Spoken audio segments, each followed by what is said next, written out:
নমস্কার, শুভ সন্ধ্যা।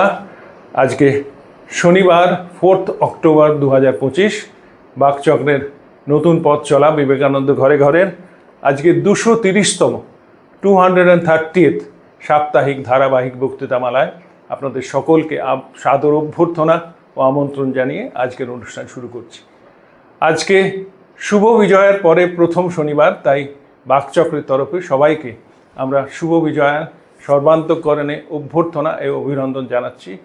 আগামী বছর ভালো কাটুক এই উইশ করে আমাদের অনুষ্ঠান শুরু করছি। আজকের অনুষ্ঠানের বিষয় এবং বক্তার কোনো পরিবর্তন নেই।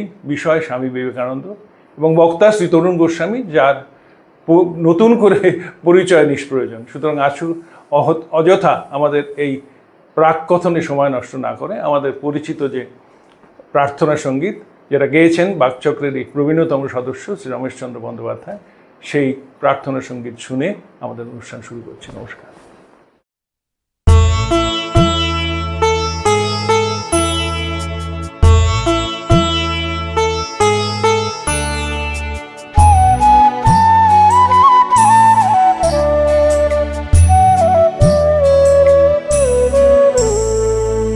তোমারে করিয়াছি জীবনের রূপতারা, এ সমুদ্রে আরো কবু হব না গো পথহারা। তোমারে করিয়াছি জীবনের রূপতারা,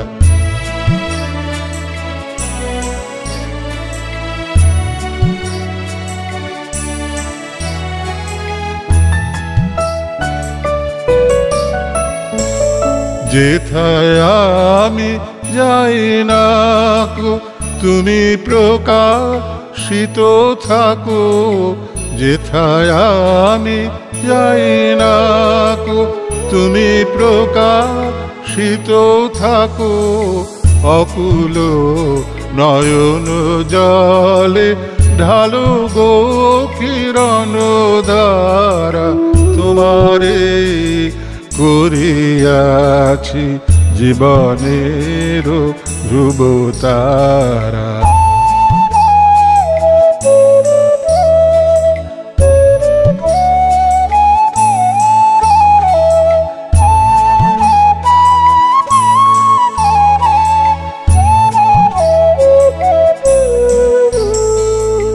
তব মুখ সদা মনে জাগিতেছে সঙ্গপানে। তিলেক অন্তর হলে নাহিরি কুল কিনারা। তব মুখ সদা মনে জাগিতেছে সঙ্গপানে। তিলেক অন্তর হলে নাহেরি কুল কিনারা। কখনো বিপথে যদি ভ্রমিতে চায় হৃদি, কখনো বিপথে যদি ভ্রমিতে চায় হৃদি। অমনীয় মুখ হেরি শরমে যে হয় সারা। তোমারে করিয়াছি জীবনের ধ্রুবতারা, এ সমুদ্রে আরো কবু হব না গো পথহারা। তোমারে করিয়াছি জীবনের ধ্রুবতারা।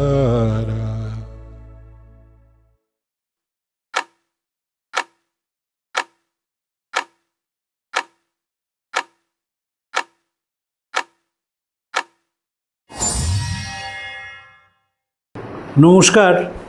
আজকে যে আমরা চিঠিটি পড়ছি সেটি 12ই ডিসেম্বর 1899, মানে স্বামীজির চিঠির সঙ্গে বাকচক্র পাল্লা দিয়ে চলেছে। আমাদের এই 1899 সাল শেষ হয়ে যাচ্ছে, এবার 1900 সাল শুরু হবে। 1900 সালেও স্বামীজি আমেরিকায় আছেন। 1901 সালে 1900 সালের শেষে ফিরবেন। 1 সালে পূর্ববঙ্গে যাবেন, আসাম যাবেন, ফিরবেন অসুস্থ শরীরে, ২ সালের জুলাই মাসে জীবনদীপটি নিভে যাবে। তো এই হচ্ছে স্বামীজির জীবন। তো আমরা এখন 1899 সালের ডিসেম্বর মাসে আছি। স্বামীজি এইখানে অনেকটা সেলফ অ্যানালিসিস করেছেন এবং যাকে চিঠি লিখছেন ওলিসেরা বুল, তার সঙ্গে স্বামীজির একটি যুগান্তকারী মন্তব্য আছে। আমেরিকা একজন জিজ্ঞেস করেছিল হোয়াট ইজ পিউরিটি, স্বামীজি উত্তর দিয়েছিলেন ওলিসেরা বুল। প্রবুদ্ধপ্রাণা মাতাজির একটি বই আছে, আপনাদের যাদের বই পড়ার শখ আছে বইটি কিনে পড়তে পারেন, ইংরেজিতে, বাংলা হয়নি এখনও। স্বামীজিজ আমেরিকান মাদার। এবং এই ওলিসেরা বুল তার মেয়ে ওলিয়ার মামলায় নিবেদিতা হেরে যান সুপ্রিম কোর্টে আমেরিকায়, এবং সেই মামলায় বলা হয় যে নিবেদিতা জোর করে টাকা আদায় করার জন্যে নানা রকমের আয়ুর্বেদিক ওষুধ দিয়ে ওলিসেরা বুলকে মেরে ফেলেছেন। কিন্তু ওলিয়াও কিছুদিন পরে মারা যায়। নিবেদিতা ভগ্ন মনে ফিরে আসেন 1909 সালে। ওলিসেরা বুল অনেক টাকা দিয়েছিলেন নিবেদিতার স্কুলের জন্যে। জগদীশচন্দ্র বোসের ল্যাবরেটরিটা তিনি তৈরি করে দিয়েছিলেন, এবং যেহেতু জগদীশচন্দ্র বোস নোবেল পুরস্কার পেলেন না, তাই ওলিসেরা বুল সে যুগে তাকে 50,000 পাউন্ড দিয়েছিলেন, যে টাকাতে বোস ইনস্টিটিউট তৈরি করা হয়। তো ওলিসেরা বুল সাংঘাতিক মানুষ ছিলেন। জগদীশচন্দ্র বসুর যে ইলেকট্রিসিটির পেটেন্ট, সেটি ওলিসেরা বুলের সঙ্গে জয়েন্টলি করা, কিন্তু সেটা পেটেন্ট রিনিউ করতে আমেরিকায় যেতে হয়। জগদীশচন্দ্র গেলেন না এবং সেটি মার্কনি করে নোবেল প্রাইজটি পেয়ে বেরিয়ে চলে গেলেন। নাহলে জগদীশচন্দ্রই নোবেল প্রাইজ পেতেন। বহুবার আবেদন করা হয়েছে, পস্থুমাসলি দেওয়া যায় না নোবেল প্রাইজ, যে জগদীশচন্দ্রকে যেন নোবেল প্রাইজ দেওয়া হয়। অসাধারণ তার কাছে। ওলিসেরা বুলকে স্বামীজি লিখছেন, আপনি ঠিকই ধরেছেন, আমি নিষ্ঠুর, বড়ই নিষ্ঠুর, আর আমার মধ্যে কোমলতা প্রভৃতি যা কিছু আছে তা আমার ত্রুটি। এই দুর্বলতা যদি আমার মধ্যে আরও কম, অনেক কম থাকতো, হায় কোমলভাবেই হলো আমার অত্যধিক কর বসিয়ে আমার উচ্ছেদ হলো আমার দুর্বলতা, এবং এইটি আমার সব দুঃখের কারণ। ভালো কথা, মিউনিসিপ্যালিটি অত্যধিক কর বসিয়ে আমাদের উচ্ছেদ করতে চায়, সেটা আমারই দোষ, কারণ আমি ট্রাস্টি করে মঠটি সাধারণ হাতে তুলে দিইনি। আমি যে মাঝে মাঝে আমার ছেলেদের প্রতি রূঢ় বাক্য প্রয়োগ করি, সেজন্য আমি বিশেষ দুঃখিত, কিন্তু তারাও জানে যে সংসার সবার চাইতে আমি তাদের বেশি ভালোবাসি। এই স্বামীজির মনে হতে শুরু করেছে। দেখবেন আমরা যত এই চিঠিগুলোর দিকে এগোবো, তত স্বামীজি আস্তে আস্তে নিজেকে গুটিয়ে নিচ্ছেন। তাতে অনেকেই বলেন স্বামীজি নিজের মৃত্যুটা বুঝতে পেরেছিলেন। মৃত্যু বোঝা যায় না, বোঝা যায় শরীরটা বসে যাচ্ছে। স্বামীজির তখন শরীরটা বসে যাচ্ছে সেটা বুঝতে পেরেছিলেন, এবং শরীরটা যা দিচ্ছে না, এই যে মিউনিসিপ্যালিটির কর বসানো এক লাইন লিখেছেন না, এটা সাংঘাতিক। যেহেতু স্বামীজির বেলুড় মঠে অনেক মেম সাহেব আসতেন, যেমন ধরুন আমেরিকার কনসাল জেনারেল, তিনি তার তো স্ত্রী স্বামীর সঙ্গে অমরনাথ গিয়েছিলেন, ফলে এরা তো আসতেন। মিউনিসিপ্যালিটি, হাওড়া মিউনিসিপ্যালিটি মনে করলো যে স্বামীজি ওখানে একটা প্রমোদ কানন বানিয়েছেন, তাই হিউজ মিউনিসিপ্যাল ট্যাক্স তার উপর ইম্পোজ করা হয়েছিল। তারপর ট্রাস্ট ডিডটা জমা দেওয়াতে সেই ট্যাক্সটা অনেকটা কমে যায়, কিন্তু সেই বাড়ানো হয়েছিল খুব। ওই যে বললাম, আমি আস্তে আস্তে আজকে ভাবছিলাম গাড়ি করে, যে এই যে বিবেকানন্দ বিপ্লবীদের, মানে আমি তো সবসময় বিশ্বাস করি যে বিবেকানন্দের এখনই আসল চর্চা শুরু হয়েছে। বিপ্লবীদের গুরু ছিলেন বিবেকানন্দ। তার মানে কি? বিপ্লবীরা হচ্ছে সাহেবদের চোখে টেরারিস্ট, টেরারিস্টদের গুরু হচ্ছেন বিবেকানন্দ। যারা সমাজের গুটি গুটি বয়, তাদের গুরু ছিলেন না বিবেকানন্দ। তারা রামকৃষ্ণের ভক্ত ছিলেন, স্বামীজির ভক্ত ছিলেন না। যারা টেরারিস্ট, দামাল ছেলে, তাদের গুরু বিবেকানন্দ। তাই বলা হচ্ছে Vivekananda after death has become more dangerous than when he was alive। কিন্তু যারা একেবারে গোপাল, বিদ্যাসাগরের গোপাল, তাদের গুরু বিবেকানন্দ নন, রাখালদের গুরু বিবেকানন্দ। সেটাও বিবেকানন্দর অজনপ্রিয়তার একটা বড় কারণ। যে টেররিস্ট যারা দেশমাতৃকার জন্য নিজের জীবন দেবে বলে পণ করেছে, বিবেকানন্দ তাদের আশ্রয় দিয়েছেন, তাদের ভালোবেসেছেন, সম্মান করেছেন ইত্যাদি। তো অলিবুলকে বলছেন যে আমার সবচেয়ে বড় চরিত্রের দোষ হচ্ছে আমার দুর্বলতা, আমার কোমলতা। এবং এই যে তিনি রাগের মাথায় সব গুরু ভাইদের এবং তার শিষ্যদের বলে ফেলেন, তার জন্য তিনি দুঃখিত, কিন্তু তারা জানেন যে তার মতো বেশি ভালো আর কেউ বাসে না। এটাও ঠিক।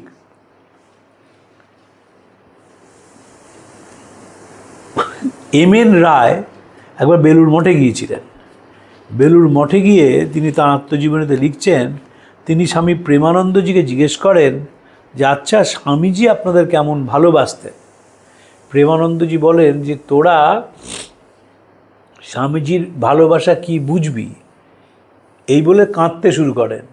এম.এন. রায় লিখছেন, মানে নরেন্দ্রনাথ ভট্টাচার্য, যে আমি অবাক হয়ে দেখলাম যে একজনের ভালোবাসার কথা স্মরণ করে কি করে আরেকটি মানুষ ঝরঝরিয়ে এইভাবে কাঁদতে পারে এতদিন পরে। কেন কেঁদেছিলেন? কারণ বিবেকানন্দ আষ্টে পৃষ্ঠে বেঁধে রেখেছিলেন তাদের। ওই ঠাকুরের কথা, ভালোবাসা দিয়ে বেঁধে রাখবি যেন কেউ ফিরে না যেতে পারে। আর স্বামীজির বিখ্যাত কথা, আমি যেমন তোদের ভালোবাসি, তিনি যেমন আমায় ভালোবাসতেন, আমি যেমন তোদের ভালোবাসি, তোরাও সেইভাবে মানুষকে ভালোবাসবি। তো অলি সেরাবুলকে লিখছেন তাই। দৈবের সহায়তা হয়তো সত্যিই আমি পেয়েছি, কিন্তু একটু দৈব কৃপার জন্য আমায় কী পরিণামেই না রক্তমুক্ষণ করতে হয়েছে। ওইটি না পেলে হয়তো আমি আরও বেশি সুখী হতাম এবং মানুষ হিসেবে আরও ভালো হতাম।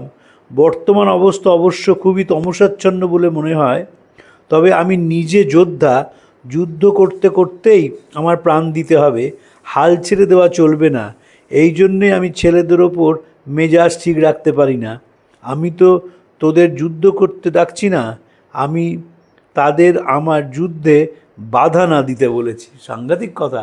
আমি তোমাদের যুদ্ধ করতে ডাকছি না, আমার যুদ্ধে তোমরা বাধা দিও না। স্বামীজির কথা আছে যে বহু মানুষ আসুক, কিন্তু দেখবি কেউ যেন কোনো গোলমাল না করে। যখন ঠাকুরের তিথি পুজোর পর স্বামীজি বলছেন, শ্রী ভগবান অর্জুনকে বলছেন যে দেখো তুমি যদি হেরে যাও তাহলে তুমি শশাগড়া হেরে যাও তাহলে স্বর্গবাস তুমি করবে, এবং জিততে তুমি শশাগড়া পৃথিবীর রাজা হবে।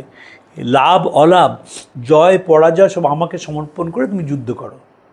হতবা প্রাপ্স্যসি স্বর্গম জিত্বা বা ভোক্ষ্যসে মহিম তস্মাৎ উত্তিষ্ঠ কৌন্তেয় যুদ্ধায় কৃতনিশ্চয় সুখ দুঃখে সমে কৃত্বা লাভা লাভও জয়া জয় তত যুদ্ধায় যুজ্যস্য নৈবং পাপং অবাপ্স্যসি। আমি মানে মানুষ, যে মানুষকে সামনে রেখে যুদ্ধ করে তার হার বা জিত তাতে কিছু এসে যায় না। স্বামীজির মানুষকে সামনে রেখে যুদ্ধ করেছিলেন।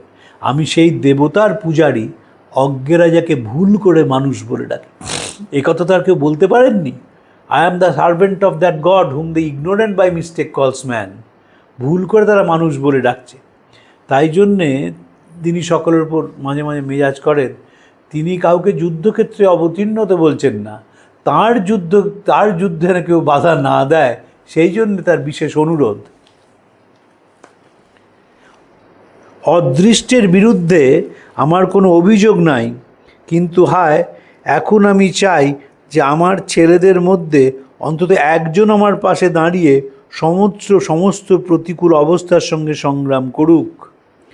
আপনি কোনো দুশ্চিন্তা করবেন না। ভারতবর্ষে কোনো কাজ করতে হলে আমার উপস্থিতি প্রয়োজন। আমার স্বাস্থ্য এখন আগের চেয়ে অনেকটা ভালো, হয়তো সমুদ্রযাত্রায় আরও ভালো হবে। যাই হোক, এবার আমেরিকায় কেবল বন্ধুবান্ধব উত্ত্যক্ত করা ছাড়া আর কোনো বিশেষ লাভ করেনি। আমার পাথেয় বাবদ অর্থ সাহায্য জোয়ের কাছ থেকে হয়তো পাবো। তাছাড়া মিস্টার লেগেটের কাছেও আমার কিছু টাকা আছে। ভারতবর্ষে কিছু অর্থ সংগ্রহ আশা এখনও আমি রাখি। ভারতের বিভিন্ন প্রান্তে আমার যেসব বন্ধুবান্ধব আছেন তাদের কাছে এখনও যায়নি। আশা করি প্রয়োজনীয় 50,000 পুরবারের জন্য 15,000 টাকা সংগ্রহ করতে পারবো, এবং ট্রাস্টের দলিল হয়ে গেলেই মিউনিসিপ্যালিটির ট্যাক্সও কমে যাবে। আর যদি এই অর্থ সংগ্রহ করতে নাও পারি, তবু আমেরিকায় নিরর্থক বসে থাকার চেয়ে চেষ্টা করতে করতে মরাও ভালো বলে আমি মনে করি। আমার জীবনের ভুলগুলি খুবই বড় বটে, কিন্তু তাদের প্রত্যেকটির কারণ খুব বেশি ভালোবাসা। সাংঘাতিক কথা। দেখুন, আমি একটা কথা বলি, এটা নিয়ে অনেকেই আমাকে আড়ালে সমালোচনা করেন। ধরুন, স্বামীজি শিকাগোয় যা বিখ্যাত হয়েছিলেন, স্বামী যদি মনে করতেন মা এবং ভাইদের আমেরিকা নিয়ে চলে যাবেন, যেতে পারতেন। তখন তো রামকৃষ্ণ মিশন তৈরি করেনি, কেউ খবরই তো জানতো না। স্টেটসম্যান খবর পড়ে মহেন্দ্রনাথের কথা শুনে জানলো যে শিকাগোর লোকটাই বিবেকানন্দ। যদি গিয়ে স্যান ফ্রান্সিসকো বা হলিউডে একটা দোতলা বাড়ি করতেন, দোতলায় মা ভাইদের নিয়ে থাকতেন, গেরুয়াটা পড়তেন, আর একতলাতে একটা বড় ধ্যান করার ঘর আর ঠাকুরের ছবি। তখন তো ঠাকুরের ছবিতে মা আসেননি। তো এই যদি করতেন স্বামীজি, কারো কিছু বলার ছিল না।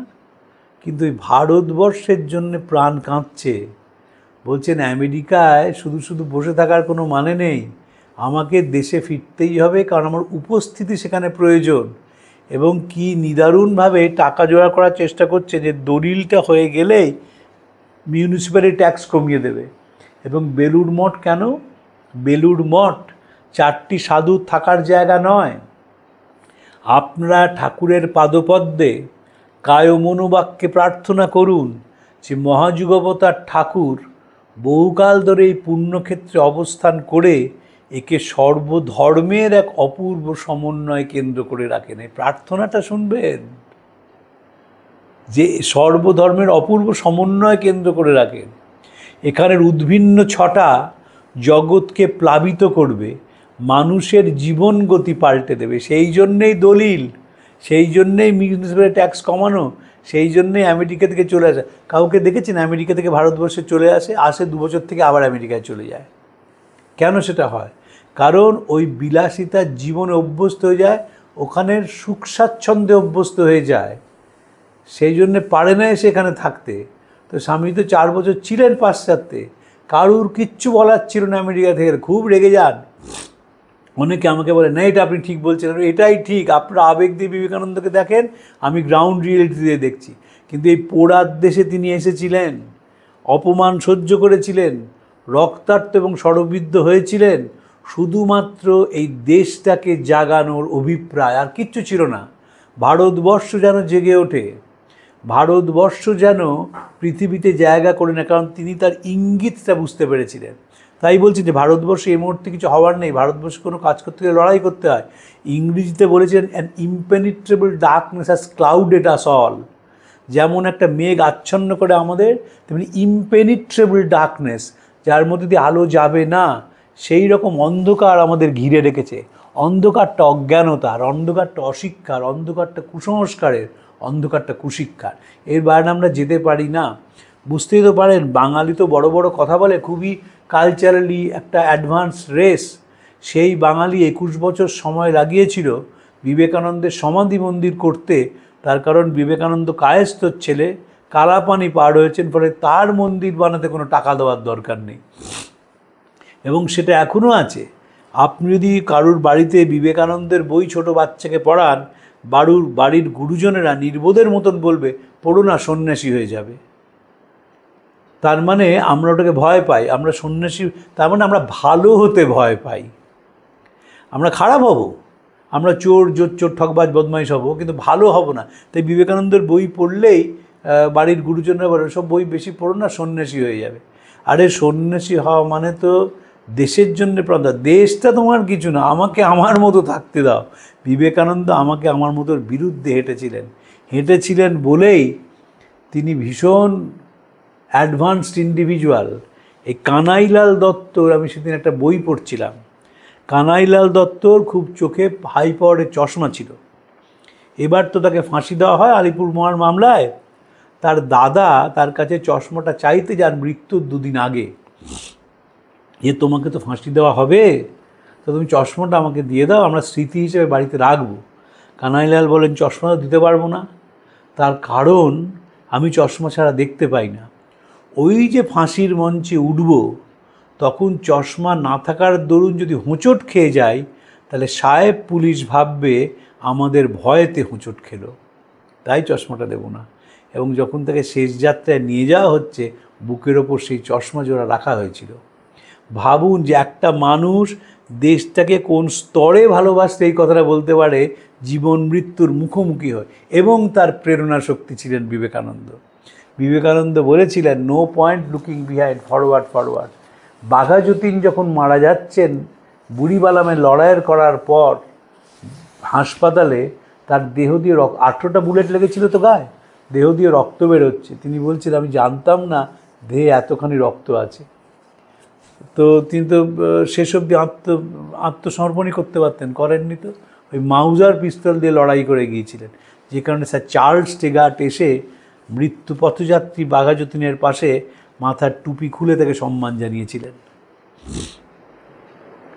আর যদি অর্থ সংগ্রহ, বহু বৎসর আগে আমি হিমালয়ে গিয়েছিলাম, আর ফিরব না এই মনে করে। এদিকে আমার বোন আত্মহত্যা করলো, সেই সংবাদ আমার কাছে এসে পৌঁছলো। আমার সেই দুর্বল হৃদয় আমাকে শান্তির আশা থেকে বিচ্যুত করলো। সে দুর্বল হৃদয় আমার, আবার যাদের ভালোবাসি তাদের জন্য কিছু সাহায্য ভিক্ষা করতে আমার ভারত থেকে তাড়িয়ে দিয়েছে। তাই আমি এখন আমেরিকায়। এই ভারতবর্ষ থেকে তাড়িয়ে দেওয়ার কথা কারণ বলছেন কেন, স্বামীজি জনে জনে ভিক্ষা করেছিলেন। যে ভারতবর্ষে তিনি তো চেষ্টা করেছেন সব রাজাদের ইউনাইটেড করে বিদেশিদের বিরুদ্ধে সশস্ত্র বিপ্লব করবেন। রাজারা ইউনাইটেড হলো না, কারণ তারা জানতো যে বিলাসিতাই হচ্ছে আমাদের আসল কথা। এই যে নিজাম অফ হায়দ্রাবাদের এত পয়সা কেন, আমরা তো সেটা বলি না, কারণ তিনি প্রথম সাবসিডিয়ারি অ্যালায়েন্স মেনেছিলেন। সাবসিডিয়ারি অ্যালায়েন্স মানে লর্ড ওয়েলেসলি সাবসিডিয়ারি অ্যালায়েন্স, তোমরা যদি পয়সা দাও তাহলে ইংরেজ সেনাবাহিনী তোমাদের প্রোটেকশান দেবে এগেনস্ট ইন্ডিয়ান কিংস। আমরা তাতেই রাজি হয়ে গিয়েছিলাম, ওই সেনাবাহিনীটাকে পুষবো যাতে আমরা ভারতীয় রাজাদের বিরুদ্ধে যদি তারা আক্রমণ করে তাদের দুর্মুষ করে দিতে পারি। এই যে রাজাদের মনোভাব, তাদের পক্ষে সঙ্গবদ্ধ হয়ে সাহেব তাড়ানো সম্ভব নয়। বুঝতে তো পারছেন যে সাহেবরা অনেক দূরে থাকতেন, এখনও তো প্লেনে করে 10 ঘন্টা লাগে, জাহাজে করে আসতে 3 মাস লাগতো তখন।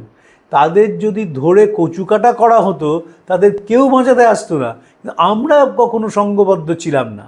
রবার্ট ক্লাইভ পলাশির যুদ্ধ জিতে লিখেছিলেন, যত মানুষ রাস্তার পাশে দাঁড়িয়েছিলেন তাতে তারা যদি আর ইট মারতেন তাহলে সেই ইট মারলেই আমাদের সৈন্যবাহিনী শেষ হয়ে যেত। এই যে কলকাতার দুর্গাপুজো হয় এত ধুমধাম করে, এত আলোর রোশনাই, এই দুর্গাপুজো তো রবার্ট ক্লাইভকে তেল দেওয়ার জন্য। আমরা ভুলে যাই আমাদের দুর্গাপুজো তো অন্নপূর্ণা পুজো। রবার্ট ক্লাইভ জিতেছিলেন জুন মাসে পলাশির যুদ্ধ, তাকে সম্মান জানানো যায়নি ওই জলকাদার মধ্যে। তাই নবকৃষ্ণ দেব বাহাদুর তিনি 100 জন ব্রাহ্মণকে বললেন একটা বিধান দরকার। সেই যুগে ঘুষস্বরূপ প্রত্যেকটি ব্রাহ্মণকে 100 টাকা দিয়েছিলেন। 100 টাকা 1757 সালে তার মূল্য ছিল সাংঘাতিক। সেই ব্রাহ্মণরা তাকে বলে দিল যে হ্যাঁ, রামচন্দ্র অকাল বোধন করেছিলেন, ফলে দুর্গাপুজো করতে পারেন। তাই দুর্গাপুজো হলো। লর্ড ক্লাইভ সেই এলেন তার বাড়িতে উত্তর কলকাতায়, এবং তাকে 100 টাকা তিনি মাকে দেখে দক্ষিণা দিয়েছিলেন, তাকে প্রণামী দিয়েছিলেন। এই হচ্ছে আমাদের ইতিহাস। আমরা যখন বড় বড় করে দুর্গাপুজোর কথা বলি তখন মাথায় রাখতে হবে যে আশ্বিন মাসের যে পুজো, সেই পুজো রবার্ট ক্লাইভকে তেল দেওয়ার জন্য, আর কোনো কারণ নেই। আর কোনো কারণ ছিল না সেই পুজো করার। সেই পুজোর যত রোশনাই, ওই মা কি করেন, যখন কলকাতা আসেন তিনি অভয়চরণ মিত্রের বাড়িতে খান, তিনি শিবকৃষ্ণদার বাড়িতে পোশাক ছাড়েন, সন্ধেবেলায় বাইনা দেখেন শোভাবাজার নাট মন্দিরে বসে। তারা কদর্য ইতিহাস আছে, আমরা ভুলে যাই। স্বামীজি সেখানে বলছেন, দেখো আমার যে জীবন, যে মুহূর্তে আমি বোনের খবর পেলাম সেই মুহূর্তে আমার হৃদয়টা দুর্বল হয়ে গেল, ভেবেছে হিমালয় গিয়ে আর ফিরবো না। এবং তারপর কিছু সাহায্য ভিক্ষা করতে ভারত থেকে তাড়িয়ে দিয়েছে, তাই আমি আমেরিকায়। শান্তি আমি চেয়েছি, কিন্তু ভক্তির আবার সেই আমার হৃদয়টি তার থেকে বঞ্চিত করেছে। সংগ্রাম ও যন্ত্রণা ও সংগ্রাম, যাক তাই যখন আমার নিয়তি তবে তাই হোক, আর যত শীঘ্রই শেষ হয় ততই মঙ্গল। লোকে বলে আমি ভাবপ্রবণ, কিন্তু অবস্থার কথা ভাবুন দেখি। আপনি আমাকে কতই না ভালোবাসেন, আপনি আমার প্রতি কতই না সদয়, অথচ আমি কি না আপনাদের এই বেদনার কারণ হলাম। আমি এতে দুঃখিত, কিন্তু যা হওয়ার তা হয়ে গেছে, এর উন্নত হওয়ার নয়। এখন আমি গ্রন্থি ছেদন করতে চাই, অথবা শরীরপাত। এই 1899 সাল থেকেই স্বামীজি পাত্তারি গোটানোর কথা ভাবছেন। আমরা সেই চিঠিটা খুব পড়ব। 1900 সালের স্যান ফ্রান্সিসকো থেকে লেখা চিঠি, জোসেফিন ম্যাকলাউডকে, যাই প্রভু যাই। অসাধারণ সেই চিঠি। ইংরেজির বাংলাটিও ভারী সুন্দর হয়েছে। সব চিঠি তো ইংরেজি থেকে ভালো বাংলায় হয়নি, কিন্তু আমি সেই দিন প্রথা ভেঙে ইংরেজিটা ইংরেজিতে এবং বাংলাটা বাংলায় বলবো। বাকচক্র ওই একটা দিনই আমি কমপ্লিট ওয়ার্কস অফ বিবেকানন্দের নিয়ে আসবো। আমি ইংরেজি পোর্শনটা, রেলেভেন্ট পোর্শনটা রিড আউট করবো এবং তারপর বাংলাটা বলবো। আমার নিজের ব্যক্তিগতভাবে মনে হয় স্বামীজির এটি শ্রেষ্ঠ চিঠি। যতগুলো চিঠি স্বামীজি লিখেছিলেন, এটি হচ্ছে শ্রেষ্ঠ চিঠি, যে চিঠিতে স্বামীজি নিজে আত্মকথা বলছেন এবং এই যে কারুর জন্য কিছু রেখে যাচ্ছে না। স্বামীজি তারা কথা আছে, আমার এই প্রেমে উন্মত্ততা আছে কিন্তু কোনো বন্ধন নেই। এই চিঠিটা সেই মতটাকে আরও দৃঢ়ভাবে প্রতিষ্ঠা করে এবং অলিসেরা বুলকে স্বামীজি তারপর লিখছেন, হ্যাঁ, যে অবস্থায় আসুক না কেন, সংসার আসুক, নরক আসুক, দেবতারা আসুন, মা আসুন, আমি সংগ্রাম চালিয়েই যাব। কখনো হার মানব না। স্বয়ং ভগবানের সঙ্গে সংগ্রাম করে রাবণ 3 জন্মে মুক্তি লাভ করেছিল। মহামায়ার সাথে সংগ্রাম, সে তো গৌরবের বিষয়। আমি লড়াই ছাড়ব না। এমন হইতে পারে যে আমি হয়তো বুঝিব এই দেহের বাহিরে যাওয়া বা এই দেহকে জীর্ণ বস্ত্রের ন্যায় পরিত্যাগ করাই আমার পক্ষে হিতকর, কিন্তু আমি কোনোদিন কর্ম হইতে ক্ষান্ত হইব না। যতদিন না পৃথিবীর মানুষ ঈশ্বরের সহিত একত্ব অনুভব করে, ততদিন আমি সর্বত্র মানুষের মনে প্রেরণা যোগাইতে থাকিব। স্বামী বিরজানন্দকে স্বামীজি চিঠি লিখেছিলেন, তোকে আমি এত ভালোবাসি, তোর জন্য প্রতিদিন ঈশ্বরের কাছে প্রার্থনা করি, তুই আমার মতন খেটে খেটে মরে যা। অসাধারণ সেই চিঠি, আমার মতন খেটে খেটে মরে যা। এবং আগের চিঠিতে আমরা দেখব স্বামীজি বলছেন যে যুদ্ধক্ষেত্রে তোমরা পালিয়ে যেও না, তোমরা বীরের মতো প্রাণদান করো। এই যে বীরের মতো প্রাণদান করো, সেই মানুষই বলতে পারেন আগামী 50 বছর দেশমাতা তোমার একমাত্র আরাধ্যা দেবী হন। বাকি সব অকেজ দেবতা এখন ফেলে দিলেও চলবে। সব দেবতা ঘুমাচ্ছেন, একটি দেবতা জেগে আছেন, তিনি তোমার স্বদেশ, তার কান এবং হাত সর্বস্ত্র বিস্তৃত। এই বিবেকানন্দের কোনো মৃত্যু নেই। এই বিবেকানন্দ প্রতিদিন মানুষকে প্রেরণা দিচ্ছেন। রোমারোলা বিবেকানন্দের কথার সঙ্গে বিটোভেনের সঙ্গীতের তুলনা করেছেন। শঙ্করীপ্রসাদ বসু বলছেন যে বিবেকানন্দ পড়লে মনে হয় তিনি আমাদের পাশে এসে দাঁড়িয়েছেন এবং মাঝে মাঝেই আমাদের কানে তার হাতটি গিয়ে উঠছে। বিবেকানন্দ যে দেখেছেন, তো ভারতবর্ষকে দেখেছিলেন, তাই বলছেন যে যে অবস্থায় আসুক, সুখ আসুক, দুঃখ আসুক, আমি সংগ্রাম চালিয়ে যাবই। দেবতা আসুন, অসুর আসুন, আমি সংগ্রাম থেকে সরব না। আর মহামায়ার সঙ্গে সংগ্রাম, সে তো বড় কথা। কঠোপনিষদের একটি কথা স্বামীজি খুব কোট করতেন, উত্তিষ্ঠত জাগ্রত প্রাপ্য বরান নিবোধত, বলে আমরা থেমে যাই। পরের লাইনটি বড় সাংঘাতিক, ক্ষুরস্য ধারা নিশিতা দূরত্বয়া দুর্গং পথস্তৎ কবয়ে বদন্তি। যে গভীর রাত্রি, তার মধ্যে একেবারে তরোয়াল ফেলে রাখা হয়েছে, তার মধ্যে দিয়ে যেতে হবে। জ্ঞানীরা, দার্শনিকরা সেই কথা বলেছেন। বিবেকানন্দ সেইভাবে জীবনটাকে আলিঙ্গন করেছিলেন। শ্রীরামকৃষ্ণ বলেছিলেন, সব দেখিয়ে দিলাম যখন তিনি নির্বিকল্প সমাধি চান। প্রথমবার ঠাকুর বিরক্ত হয়েছিলেন, বলেছিলেন, তুই এত হীন বুদ্ধি, আমি ভেবেছিলাম তুই বিরাট বটগাছের মতো হবি, তোর তলায় কত মানুষ আশ্রয় নেবে, তুই একা ব্রহ্ম হবি না, সবাইকে নিয়ে যাবি সেই ব্রহ্মভূমিতে। আর দ্বিতীয়বার যখন নির্বিকল্প সমাধিতে ডুবে গেলেন স্বামীজি কাশীপুর উদ্যানবাটিতে, ঠাকুর বললেন দেখে নিক। তারপর বললেন যে চাবি বন্ধ করে দিলাম, সময় মতো চাবিটা খুলে দেব। সেই বিবেকানন্দকে আমরা দেখি যখন পূর্ববঙ্গ থেকে ফিরে এসছেন, শিষ্য শরৎচন্দ্র চক্রবর্তী তাকে বিশ্রাম নিতে বলছেন, তিনি বলছেন, তিনি যাকে কালী বলতেন, এই দেহের মধ্যে ঢুকে গেছে, আমাকে থির হয়ে বসতে দেয় না, কাজ করিয়ে নিয়ে বেড়ায়। এই যে কাজের মধ্যে দিয়েই মুক্তি, কর্মযোগে বলা হচ্ছে তুমি কর্ম করবে না এটা যেন তোমার মধ্যে কখনো না আসে। কর্মণ্যে বাধিকারস্তে মা ফলেষু কদাচন মা কর্মফল হেতুর্ভূ মাতে সঙ্গস্ত কর্মণি। কিন্তু কর্মটা আমার যে ভেতরে আসবে ইচ্ছে, সেই ইচ্ছেটায় কখনো ভাটা যেন না পড়ে। কখন সেটা সম্ভব? যখন মানুষ দেবতা হয়ে উঠেছে। কারণ সেই দেবতা তো একরকম নয়। আপনাকে যদি বলা হয় আপনি দুর্গা ঠাকুরের বসে আপনি কর্মের সংকল্প নিন, আপনি 5 বছর করার পর আপনার বোর্ডাম চলে আসবে। সেই দুর্গা তো কোনো পরিবর্তন নেই, একই রকম দেখতে।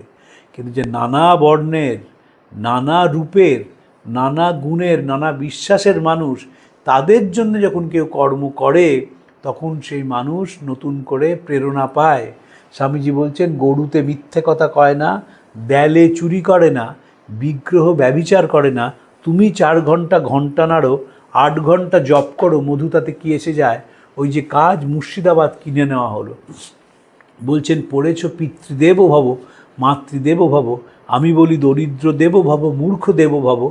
দরিদ্র মূর্খ অজ্ঞান কাতর এরাই তোমার দেবতা হন, এদের সেবাই পরম ধর্ম জানবে।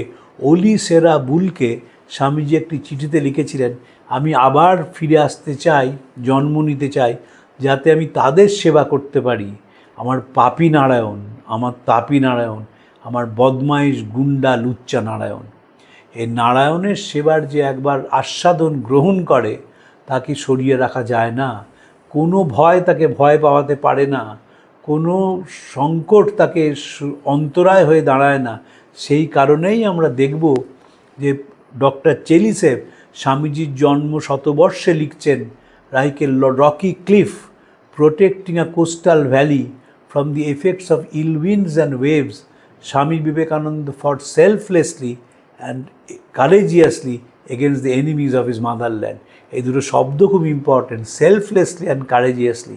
তিনি শুধু সাহস করে লড়েননি, তার মধ্যে কোনো আত্মপ্রচার ছিল না। Selflessly, together with the Indian people, the Soviet people who know some of the works of Vivekananda highly revere this great Indian humanist, patriot and democrat and impassioned fighter for the better future of his people and all mankind.